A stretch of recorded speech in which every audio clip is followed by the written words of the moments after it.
Hi everybody, welcome to the virtual concert band. This is your saxophone lesson. We're going to hopefully get through line 39 today. Because we don't have a whole lot of time, we're just going to kind of get right to it. As always, make sure that before we start our lessons that we have our instrument well set up. Our reed is nice and soaked and in a good position on the mouthpiece, and our neck strap is in a good position. We've got good playing posture, and we're ready to go. So if you need a refresher on that, definitely look into lesson number 1. Feel free to go at your own pace with all of these, and we want to make sure that before we move on to the next lesson, we're good and well prepared for each lesson to come. So, like I said, don't feel like you need to move at the same pace as I am, and feel free to revisit lessons if you need to. And always make sure you're working with a metronome and starting slow so that we can build up to a more performance-ready tempo. So with that being said, we are going to pull out our metronomes at, let's do 70 beats per minute for this. So remember, when you are using the metronome, you can do something as simple as type metronome into Google, and it'll give you a metronome right then and there. Take a look at that. Metronome, 70 beats per minute. That's what we want. So, let's start this on line 31. Okay, so that's Mozart Melody on page 8. Ready? 1, 2, 1, 2, Mozart Melody.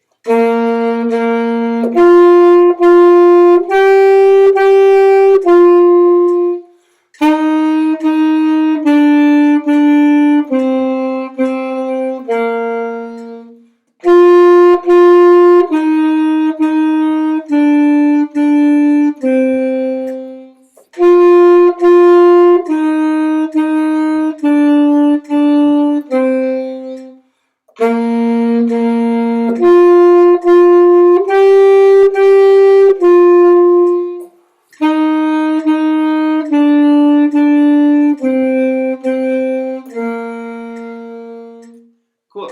So, you might recognize that melody as Twinkle, Twinkle, Little Star. You might be wondering why it's called Mozart Melody. So the Twinkle, Twinkle melody, Twinkle, Twinkle, Little Star, how I wonder what you are, is actually a melody written by Mozart. We've adapted it into a children's song, and a song for beginner students like us, because it's a really simple melody, it's a really catchy melody, and one that is kind of challenging to play, but not so challenging that we can't play it. So we did a really good job with that one. Let's move on. We can skip lesson 32, but I highly encourage you to do that lesson on your own, fill in the notes, and put all the proper symbols in. So let's do deep pockets, line 33. So we have a new note, right? So let's take a look at this new note. So it is an FSharp,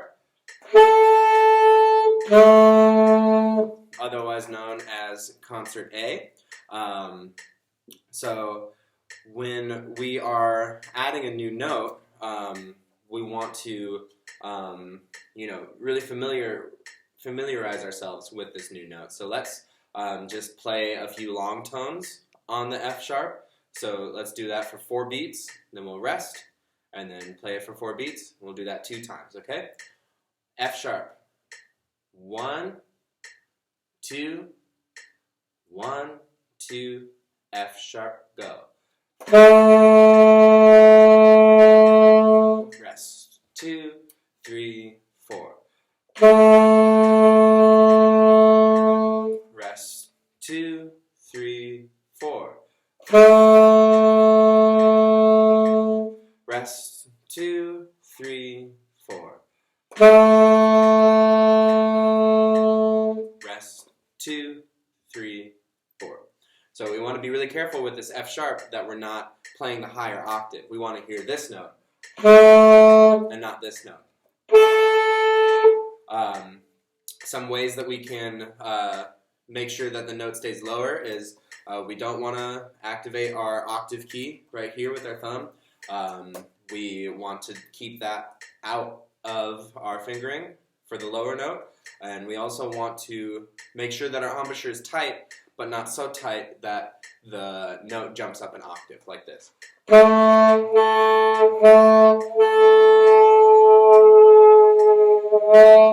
You can hear how the note kind of wants to split the difference, so we want to make sure that we're getting that lower note. Okay, so let's do line 33 now, deep pockets.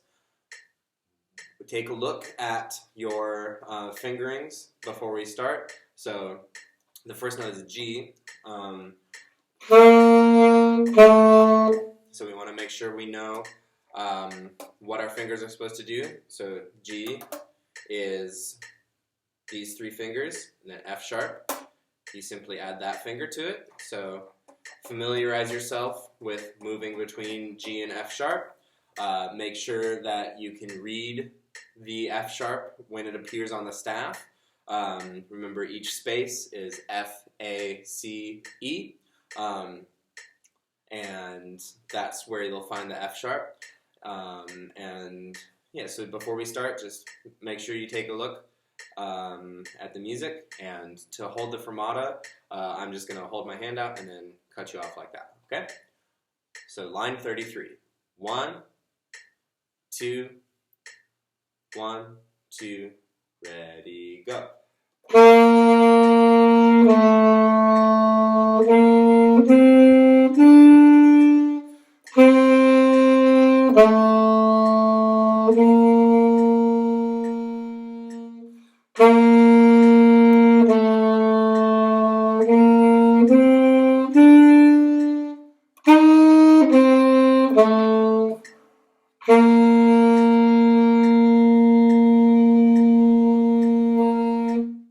Cool. Really good. So we want to make sure in that second to last line that each note is just a quarter note and that we give that quarter rest its full value. Okay? So make sure that you don't hold that F sharp for too long. Okay? It should sound like this. Last 2 measures.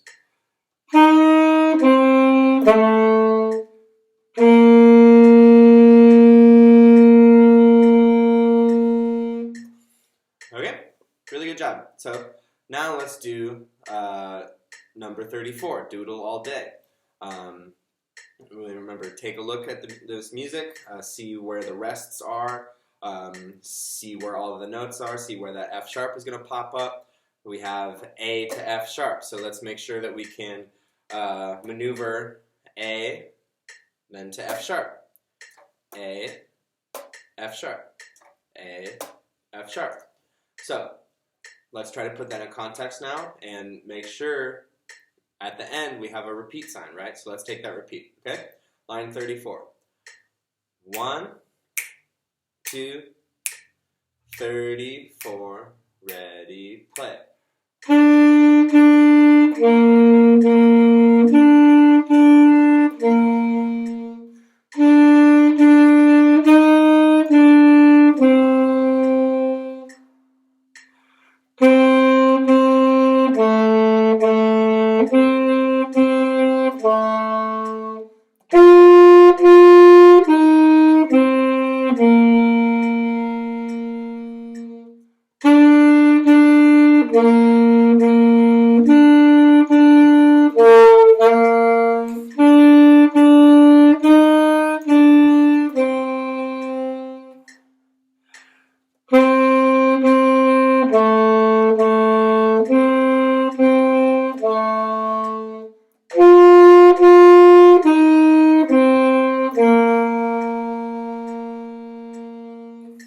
Okay, so you might have heard a little squeak in there towards the middle. That was because my embouchure got too tight. So we want to make sure that we're always focusing on keeping the embouchure not too tight, not too soft, just right in the middle where it belongs.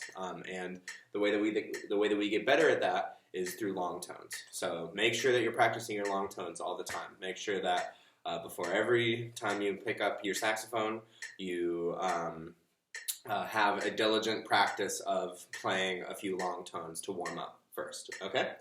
So, let's move on to line 35 now, okay? 35. 1, 2, 35, ready, go.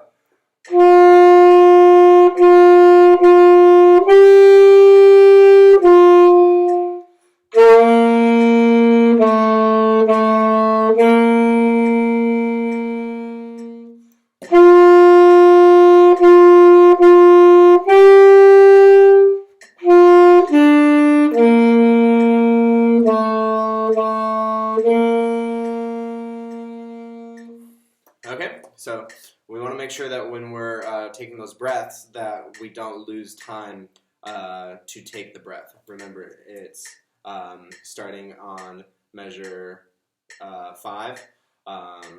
1, 2, ready, go.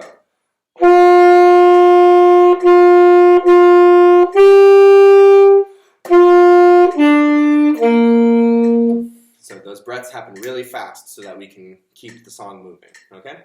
So now for line 36, we have what's called a pickup, and that just means that the note starts before the downbeat. So if you're counting 1, 2, 3, 4, 1, then the note that's the pickup comes in on 4.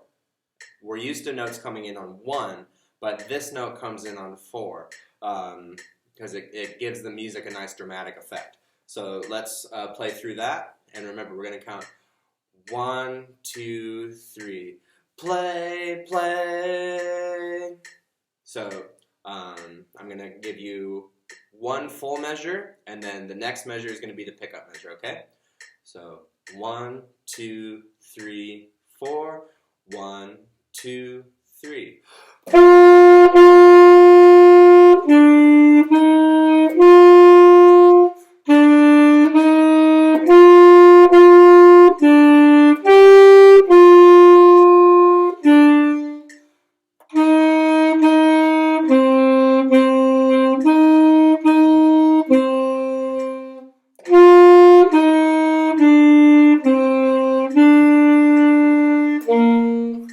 Okay, so you might notice that the last measure only has 3 beats when normally it should have 4. That 4th beat is the pickup beat. So that's kind of how the math works out. So the thing we're going to end with today is our dynamics, and then I want you for the next lesson to prepare to practice Jingle Bells and Mr. Dreidel, because we're going to go through that together for the next lesson. But so line 37, we're just going to clap, and then I'll play it on a G to demonstrate. So we have our dynamics, forte, mezzo forte, and piano. So on a saxophone, that sounds like forte, mezzo forte, and piano. Okay? So let's do this together, clapping, and then play it on a G. Okay? So line 37, clapping. 1, 2, ready, go. 2, 3, 4. 2, 3, 4. 2, 3, 4.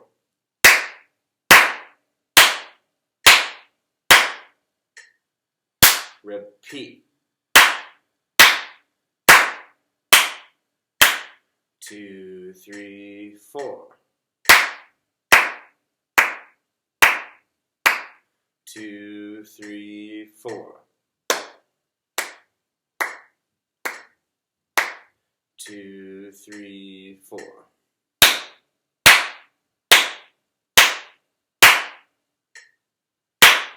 Okay, so it's really easy to see how the dynamics work with clapping because it's physical. We hit harder, but with our instrument dynamics, we want the same level of air support going through our horn, whether or not the note is louder or whether or not the note is softer, but it's just a matter of how much air is moving through it. So if a lot of air is moving through it, then it's going to be loud, and if not a lot of air is moving through it, then it's going to be soft. But the speed of the air and how the air is supported is going to stay the same, okay? So let's do line 37 on a G and follow the dynamics. 1, 2, ready, go. 2,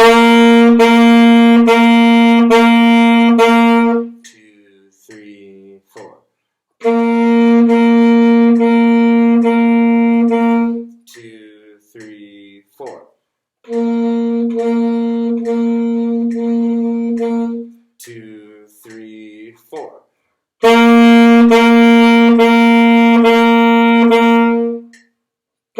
Repeat. 2,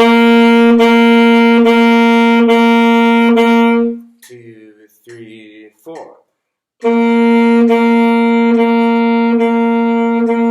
2, 3, 4. 2, 3, 4.